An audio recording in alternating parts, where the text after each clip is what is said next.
Hey guys, Josh here, and I was supposed to do this video a few days ago. I'm sorry for being a bit late, but in case you don't check on Steam too often, Steam Next Fest is currently going on right now, which means that there are tons of demos for upcoming games that you can play for free from February 21st to February 28th. In this video, I've compiled all of the different farming games available, so you have a bit less than 3 days from now if you want to try these games. And in case you don't have time to try these games by yourself, don't worry because I'll be making sure to play all of them and cover them on my channel in the next few days. The first game on this list really surprised me because it's a game I never heard of before. Song of the Prairie is a 3D farming game developed by the Droplet Studio, and if I'm not wrong, I think it's their first game, and it's set to release in early access sometime in 2022.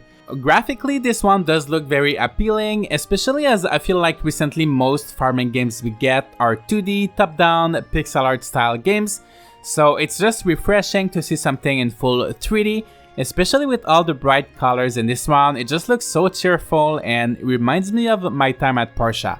Some features of this game include an open world with no loading screen when entering and exiting buildings, over 60 different types of plants and crops, farm and character customizations, and also animals in this game will not only give you products like milk and eggs, but they're also gonna help you on your farm. So we can see here that the player is using a boar to till the soil, and it just looks super fun, and I think it's a great idea. I think it's nice that instead of always having to rely on tools, to have ways to get help from your animals, and I'm sure it will allow for a greater variety of livestock in the game.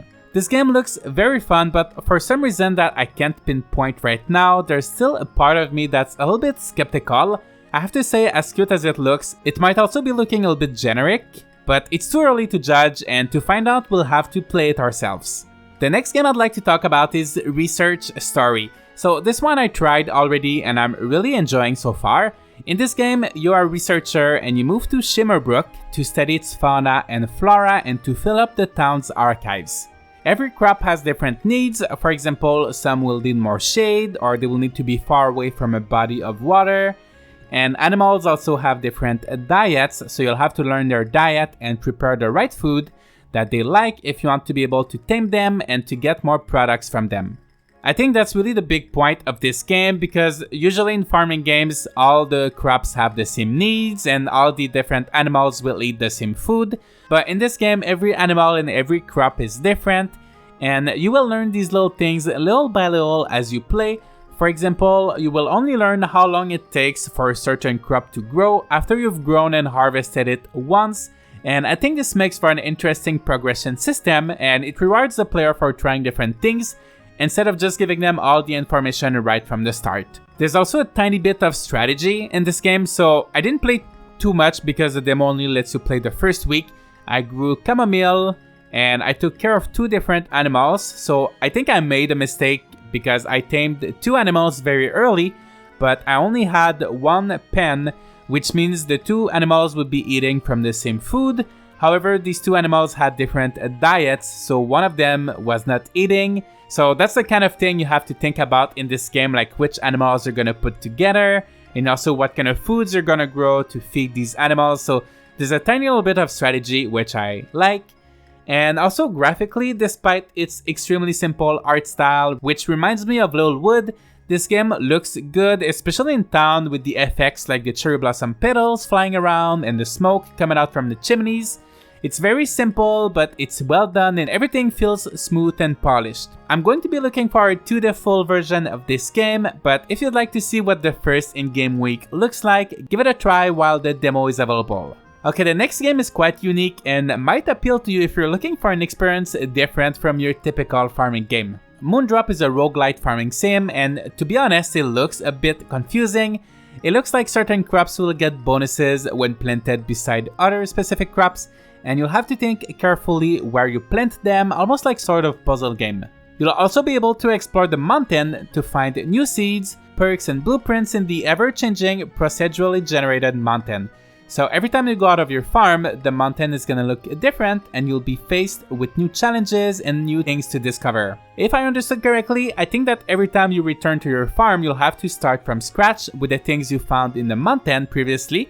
But as you play, you also get to rebuild a village, and as people move into the village, you'll get access to new shops and perks that will remain unlocked permanently, and these will help you for the rest of your playthrough.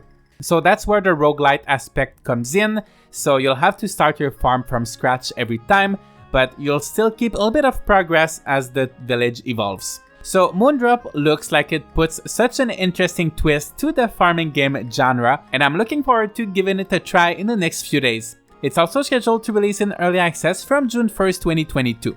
Next, we have Carkeeper, an underground survival game. I had the chance to try the demo for this one back in December, and I played it also with some of you on Discord, as it allows up to 8 players to play in co-op, and it was a lot of fun. It somehow reminds me of Terraria, but it's top-down and it's underground.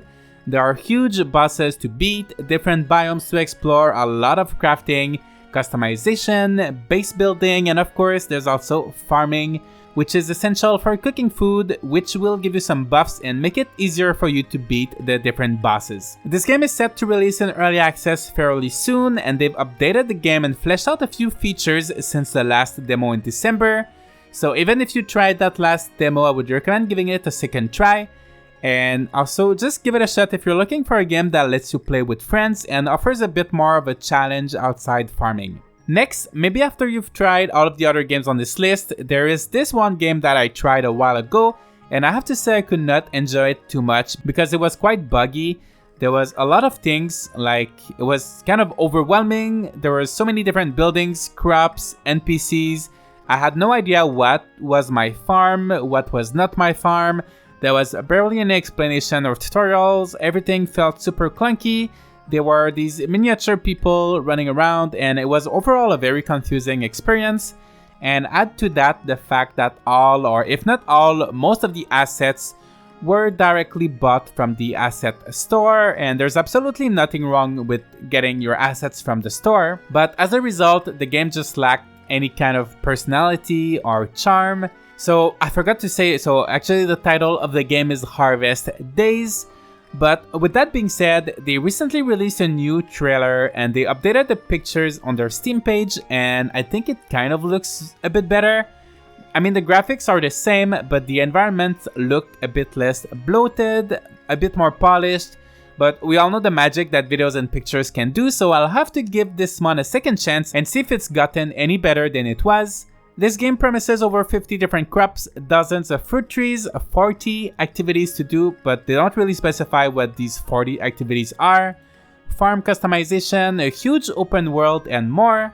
But there's nothing that really stands out as unique, at least to me, in this game, so I have to be honest and say that maybe you should try this game if you've already tried all of the other demos on this list and you still have some free time to try some other game.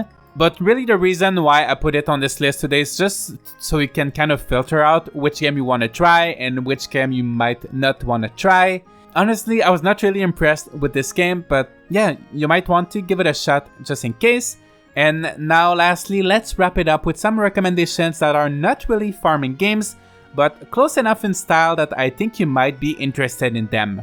The Wandering Village is a survival and city builder game in which you live on the back of a giant creature, and as it travels from biome to biome, you'll have to build a village, adapt to the environment, and research new technologies. Nova Islands is a factory and island management game in which you explore a new planet and fight creatures, and as you progress, you'll research new things and you'll be able to craft machines and bots to automate your work, such as farming. In Tiny Witch, you're a witch who manages a minion store, and you build these minions for your customers by mixing the right ingredients. It looks like it will be a fast-paced game where time management is crucial. Cat Cafe Manager is also a store management game in which you run your own cat cafe. It lets you build your establishment from scratch, customize it, and then you'll get to pick cute cats that will entertain your guests. You'll hire and train the staff member, and so much more.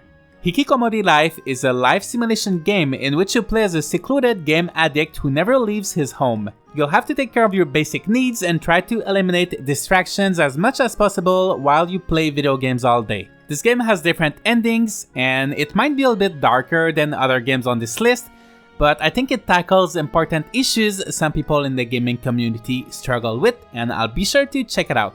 Alright guys, so that's pretty much it for the games I would recommend giving a try during Steam Next Fest.